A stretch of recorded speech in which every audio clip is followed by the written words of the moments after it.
So one of the most enjoyable and also one of the most trying processes of building scale models is applying decals. Welcome back to the channel. My name is Chad. We're going to show you what's going on with that whole deal right now.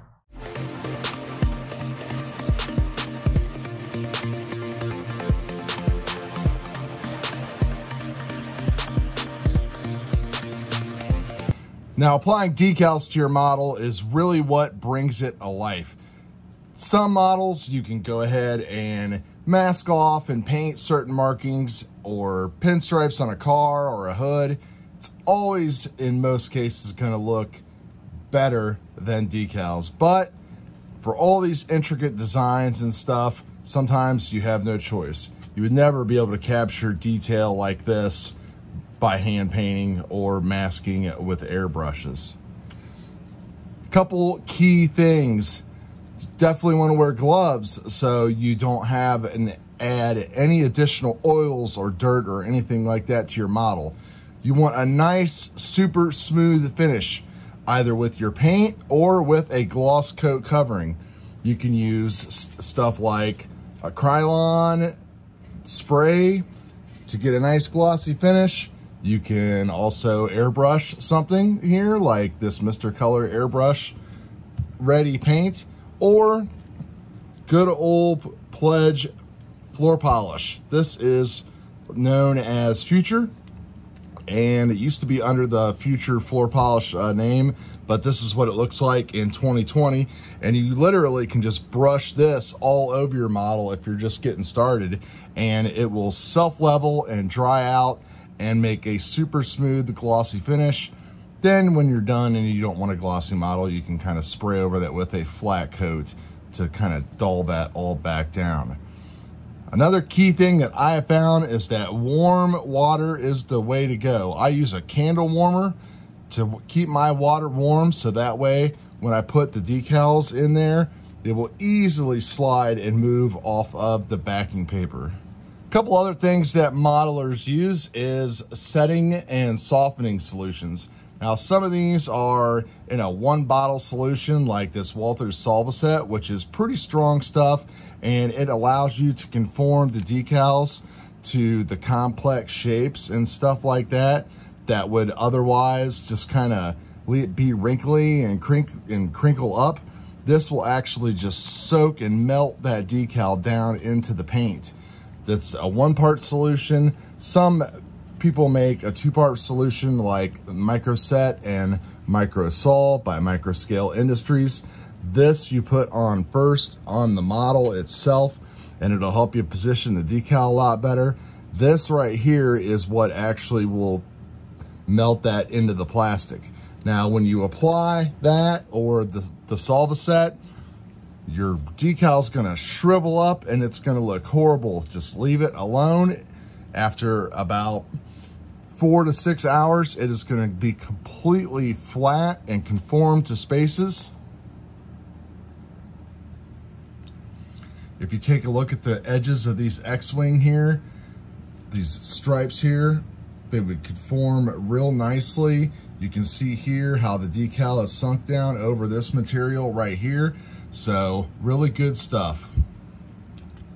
So what we're going to do here is we're going to just demonstrate this real quick. We're going to put one of the stripes here on Luke's X-Wing. This is the Bandai 1/48 scale X-Wing kit. And most model kits will come with a nice detailed instruction booklet. Bandai kits are really, really great for this because they'll show you where everything go. They show you what colors of paints and everything else like that that you'll want to use. I usually go through and work on the model section by section, and then when I have a lot of decals to deal with, I'll usually just cross them off so that way I don't have to worry about it. I'm nearing the home stretch here. Once I get all my decals applied, then we can start dirtying this thing up and making it really look like a Star Wars vehicle.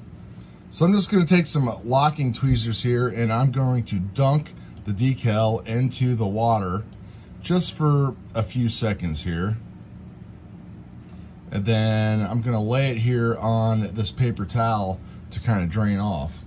And while that's going on, I'm just going to take a paintbrush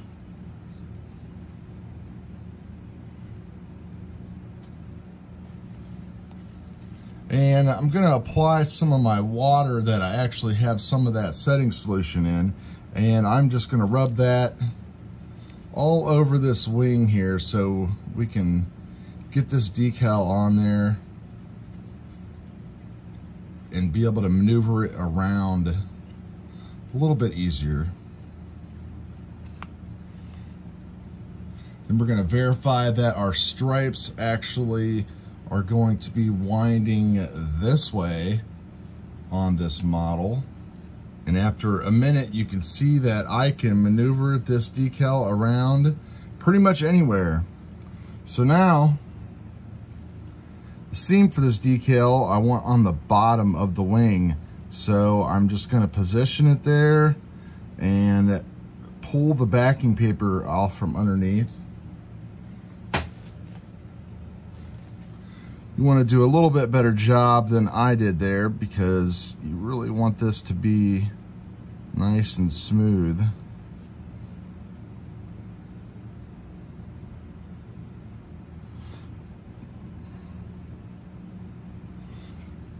But that is on there, and if you look, you can see how I can manipulate that decal any way that I want. And it actually spun around and conformed very, very well.